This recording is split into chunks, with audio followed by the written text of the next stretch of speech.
Fire and Rain can seem like a pretty daunting tune to someone learning guitar. A lot of people avoid it because they think it's too complicated. And I have a very special approach to it that I think can solve the whole thing for you real quick. Let's get right into it. Now, I'm posting tabs for those of you who love to read tab, but I encourage you to try this tune my way. I've been teaching it for 30 years without tabs because I think the tabs to this song are rather intimidating. Okay, capo 3. Now against the capo, find your 5th fret and bar 2 strings, just 1 and 2. It's very easy to do. Now reach your middle finger across for the 6th fret of the 3rd string. Okay, now pluck like this, 3 and 5 together. 1, 2, 3. Okay, just follow the numbers on the screen there. Those are the strings you pluck. Now, James does slide into that chord on the track. So if you want to, you can start from the 4th fret of 3, hit the 5 at the same time, and slide up to 6, and then 1, 2, 3. Okay, I'd encourage you to learn it without that slide right now. All right, take that same shape and bring it down 2 frets to 3, 3, and 4. Now a 6 is your bass. So hit 3 and 6 together. 1, 2, 3. Okay, and again, there's a slide before that one, so it goes like this. Okay,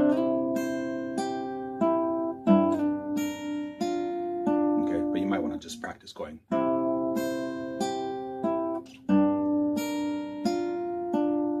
Now, come down here to a D chord.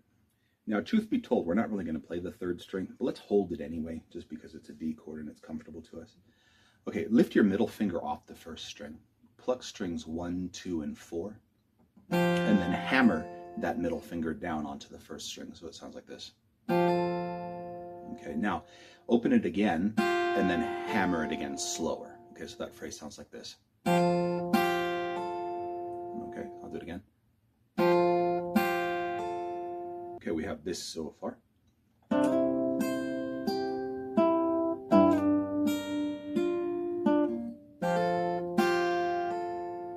Now we reach the part that trips everybody up. I call this the James Taylor riff because he does it like in every tune. It's so cool the way he does it.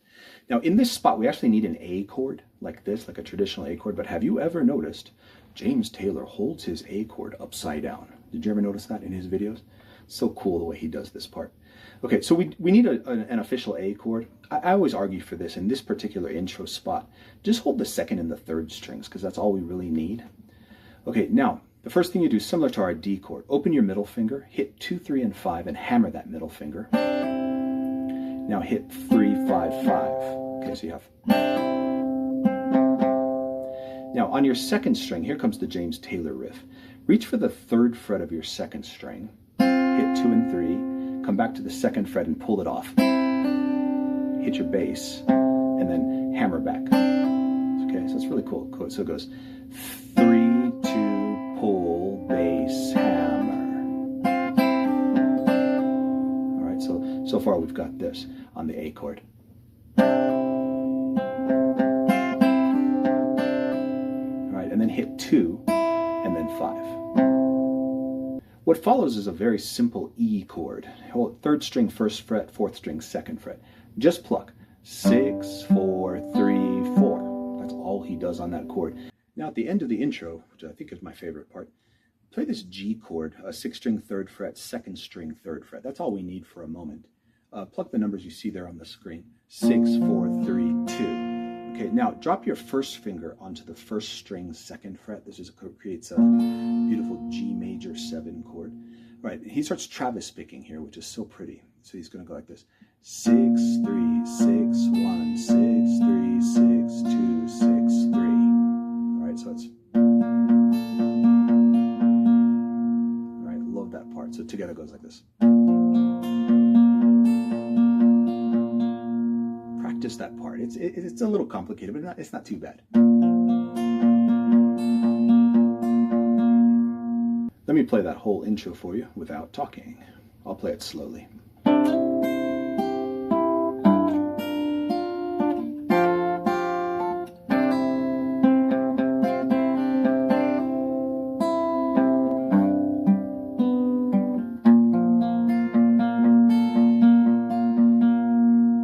Now, the idea of the verses is this, and this is kind of a secret to this song. The verses are the intro again. Okay, what you just learned in the intro, that's what's happening in the verses, but he's just simplifying a little bit. So instead of going like this, if if you hear in the first verse, it's very sparse. He just goes.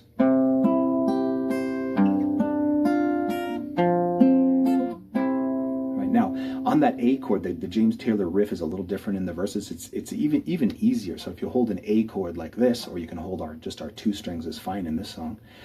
Start by hammering the 2nd fret from the open on the 2nd string, and then hit your bass, and then hit the open twice, and then hammer. So he tends to go like this. Right, a little more simple than it is in the intro. Okay, James Taylor never plays the same thing twice in the same way. He's just that improvisational and genius in his playing. So something like.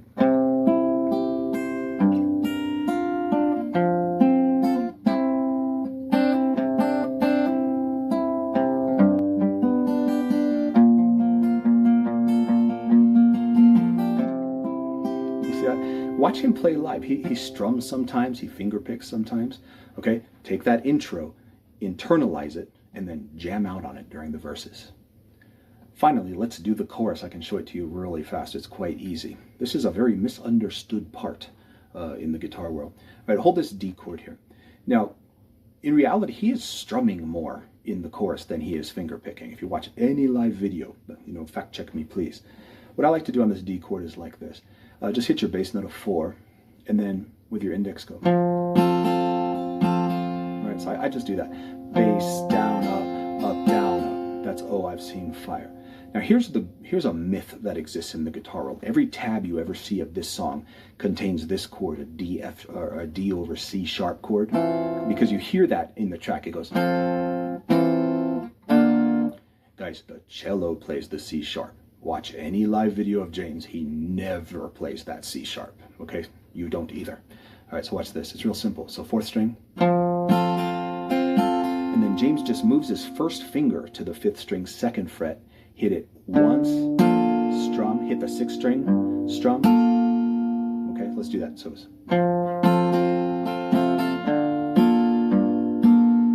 And then he comes to the James Taylor riff, and he does it very similar to the verses.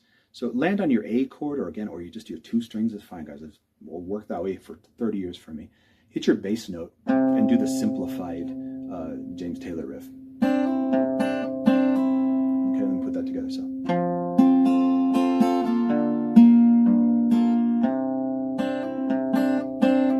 All right, that's what he's doing. So that goes 3 times, right? So he goes like this.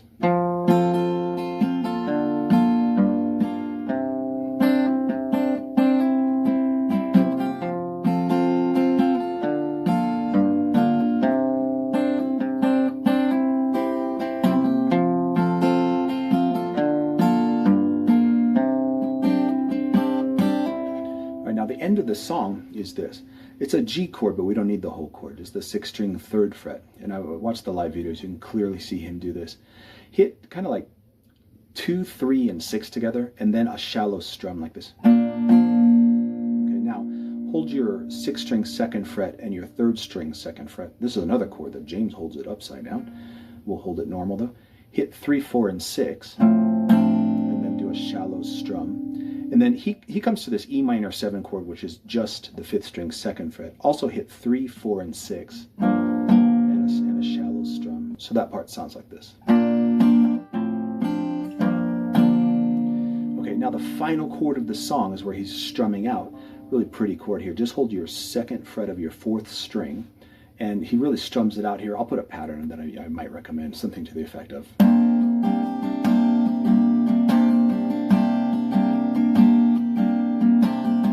Let me play through that chorus for you without talking.